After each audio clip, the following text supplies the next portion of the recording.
Well, I just got part at Planet Fitness. I'm getting ready to lay down. I'm kind of bored, so I thought I'd make a little video on some self-defense and what this can, some self-defense stuff. I hadn't talked about it in a long time. I'm a third-degree black belt in American martial arts style, which is Kempo, Karate, Chinese, Okinawan style, some Jiu-Jitsu, a little bit of Aikido, and some grappling or Jiu-Jitsu. Different things in American style. We say uniform instead of dojo, and it's a form instead of a kata, and studio instead of a dojo, or a uniform instead of a gi, uniform instead of gi. I mean, things like that. Round kick instead of a roundhouse kick.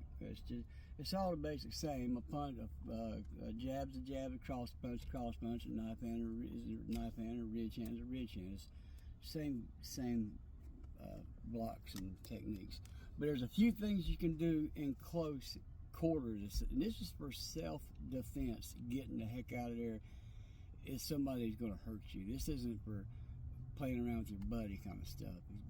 What I'm going to tell you, this hurt somebody. If somebody's in close to you, especially a woman. I taught women and children for years in a church kind of atmosphere a long time ago. But anyway, a woman or somebody little, you can tap your lower rib right here. That's the lower rib. If you're being choked down on the ground, always remember, you take like your phone knuckles, go down somebody's ribs, and that a lot of times let them up. There's a pressure point right here under you. You press that. If you can reach up and press somebody's there, a lot of times that'll give enough pain to release. Remember that rib in there. Now standing, if it's self-defense situation, somebody's close in, never forget about your head. That's the hardest part of your skull. And you can do this one. Don't do it easy, because it'll make you go deaf. Cup your hands. It's called bear palm. And do it easy now, because you will bust your eardrums. But if somebody's getting up on you, the eardrums, and you can tap that pressure point, and as you snap, tap pressure point, eardrums, and pull their back of their head into your forehead into their nose. It's ears and pop. Practice that a lot of times. Somebody get up close, and you know it's getting ready to go down. This is, you want to get out of there so you can save yourself. This ain't no playing around type thing, because you break their nose, or worse. Now, you can't drive a nose into the brain. That's some Hollywood bull crap. If anybody tells you I'll drive a nose into a brain, they don't know what they're talking about. It can't happen. You could hit somebody hard enough to where they'll die of shock, maybe, and you can crush this part of the maxillary, whatever the bones are called, and there's a big sinus back there, and it's just going to shatter. And a lot of cartilage here, but you can barely tap your nose. It's going to make your eyes water. Nose, nuts, and knees, the three ends.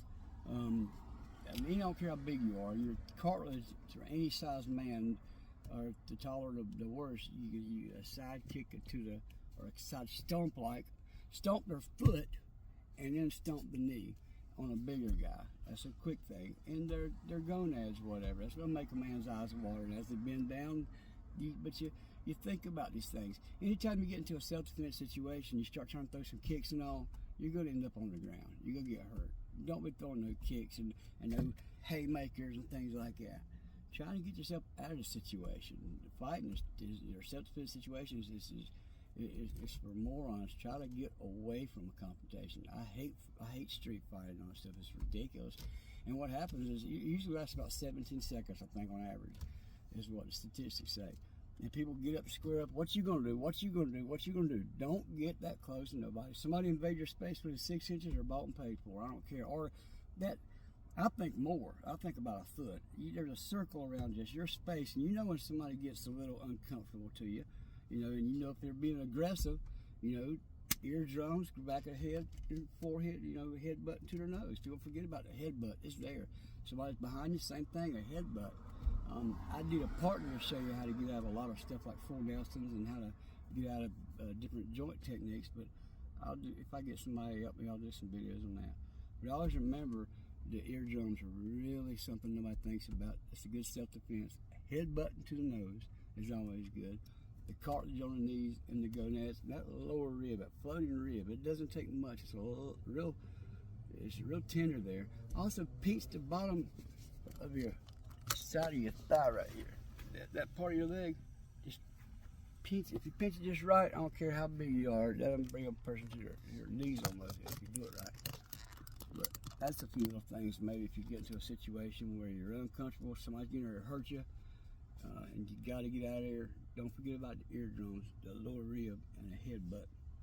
Anyway, different kind of video, but be blessed.